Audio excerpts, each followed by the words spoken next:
go, baby. I am super excited, and I know all you NFL fanatics are excited too. Today is the day.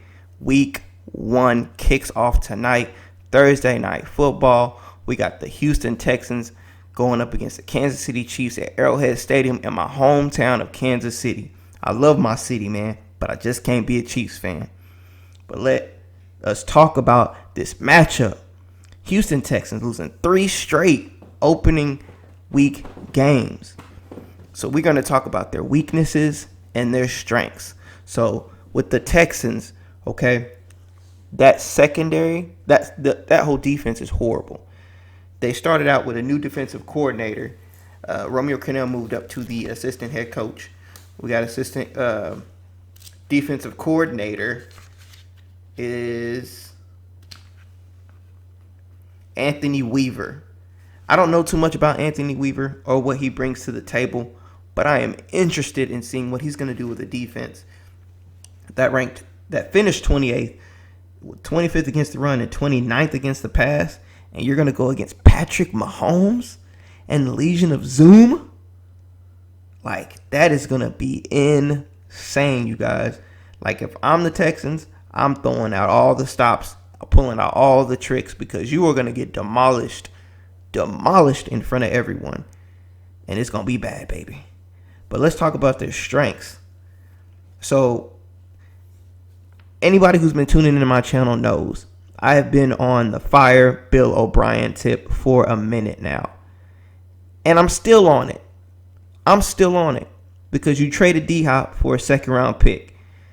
And then you went out and got Brandon Cooks. But we're not going to harp too much into that. If you want to hear more about it, just go to my other videos that I got posted.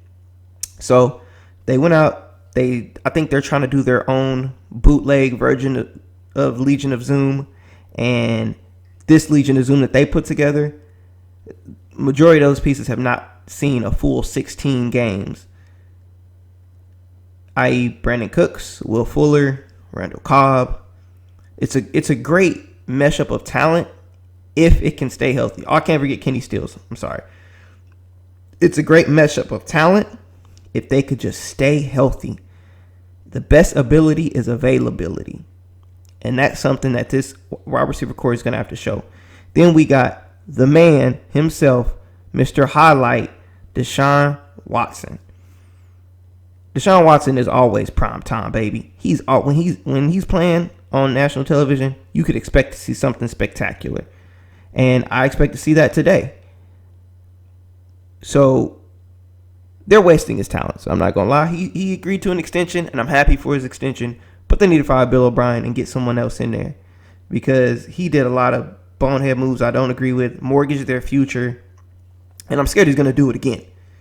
Because they've not had a first-round pick since I don't know when, because they traded it for Laremy Tunsil and traded 2 first-round picks for Laremy Tunsil, and that doesn't make sense. Then they traded D-Hop for a second-round pick. Still doesn't make sense. Once again, not going to harp on it. I got to let it go. Let it go, baby. Let it go. So we're just going to move on to the Chiefs before I just start harping on how bad the Texans, or how bad Bill O'Brien is messing up the Texans right now. So we're going to move on to the Chiefs' weaknesses. There's not a glaring weakness, because their defense improved vastly once Patrick Mahomes went out with an injury. And I am, for one, scared of that defense. The only weakness I could probably see is in their linebacking core. And that, for one, will probably hamper them if they go against an elite tight end, which, no offense to the Texans, man, you guys don't have a current elite tight end. You guys are rolling with Darren Fells as your starter. He's decent, I guess. You know, if you like that kind of thing. But they need a top-notch tight end. But Deshaun Watson makes anybody look good, man.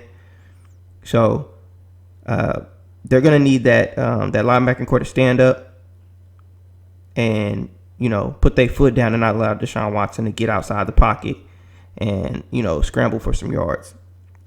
Now, that's literally their most glaring weakness. Probably, you know, in the interior, maybe. They got the pass rush down. I personally love their pass rush. Now, as far as their strength, I mean, you got Patrick Mahomes, face of the franchise, the new big kahuna. He's running the league now. They do as he say, or do as he says, and he's got plenty of weapons at his disposal, and he's got the creative genius in Andy Reid. You got Tyreek Hill, Demarcus Robinson, Mecole Hardman, Travis Kelce. Now you got Clyde Edwards-Helaire. That's dangerous, man. It's dangerous, especially for a team that finished 28th and 25th against the run. Clyde Edwards-Helaire is about to eat. He about to eat, baby. And they 29th against the pass. Patrick Mahomes about to eat. This is gonna be a massacre, folks. It's gonna be a massacre. Now, with the Chiefs, one more other weakness that I had to bring up was that offensive line. Now they lost Lucas Niang, I think that's how you say it, and then the doctor. I can't say his name. I don't want to butcher it. They lost the doctor because stand-up guy, man. He decided that his talents were better suited helping people during this COVID time frame. Much respect, man. A ton of respect. And I don't think they've fully filled those two positions. So that is one weakness to watch. And that's probably where J.J. Watt's going to try to eat. Let's get on to, and that's actually my matchup to watch, is J.J. Watt versus the left tackle position or right end position, whichever position they line him up on. That'd be a matchup to watch because if he can actually get a consistent pass rush, instead of them scoring 50, they could probably score 30. Okay, they could score 40. I'm not going to go 30. I'm not going to sell them short like that. So that's my matchup to watch today is J.J. Watt versus that offensive line. I was thinking about going head coach versus head coach. You got Bill O'Brien, the offensive crippler, versus Andy Reid, the offensive genius. Deshaun Watson is the head coach, the play caller. He is everything to that offense. But it makes Bill O'Brien look good, so Bill O'Brien's not going to get fired. Then you got Andy Reid, which, like, no disrespect to Patrick Mahomes, he's still a great player. But he's a phenomenal player. Once in a generation type player.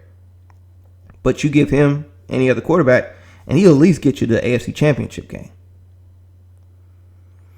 So I'm going to give one tally to Andy Reid. I'm going to give everything to Andy Reid. Bill O'Brien's not getting nothing but the pink slip from me. You're fired. Get out of here. So next we got our fantasy outlook. So for the Texans, I'm probably starting 2, maybe 3 of the players. David Johnson is my maybe. I think he's going to get some in your PPR league. He's going to get some receptions. So I think potentially you could actually start him there. Will Fuller is a start. He's a go. They said Brandon Cooks is likely to play tonight, but I'm still going to give Will Fuller a nod to start him because they're going to be behind. So they're going to be throwing the ball a lot. And Will Fuller's going to get one of them deep shots. Bound to get one of them. Then you got automatic Deshaun Watson. You got to start Deshaun Watson. If you sit Deshaun Watson, you're crazy. Matter of fact, if you sit Deshaun Watson, just quit fantasy football right now because you're tripping. You're tripping, bruh. You don't need to be playing. As far as the Chiefs, you got your automatic 4 starts. Mahomes, Kelce, Clyde Edwards-Helaire, and Tyreek Hill. You're starting them, hands down. If you're not starting them, reference my comment about you not starting Deshaun Watson. You're crazy. Now, your maybe starts, if you're in a deep enough league where you had to go in there, I would actually look at starting Mecole Hardman. I would look at it. It's a maybe. It's not a guarantee. It's a maybe. Because he's going to see potentially some one-on-ones. And that secondary being as bad as it is, he's going to get open. Even if he takes a short pass, he's going to take it to the house or close enough to the house. Because he's got that top-notch level speed. Legion of Zoom, baby. So my scoring prediction for today, it's going to be 51-28 Chiefs. It may even go higher than that. I honestly think it could potentially go higher than that because they're going to send a message to the rest of the league that we not backing down from nobody. We're not pulling on the brakes for nobody. We're going full throttle all day, every day, nonstop. We're demolishing the league, kind of like the Patriots did when they had Tom Brady and Randy Moss. They're going to demolish the league this year. It's going to be scary, but entertaining to watch. So if you guys enjoyed this content, I want you guys to go and hit that like and subscribe button. Comment. Let me know what you guys thought below. Let me know your guys' scoring predictions. And let me know who you would start in your fantasy. So as always, man, this is Mr. B with Branch Huddle. Y'all stay strong, stay safe, and keep hustling.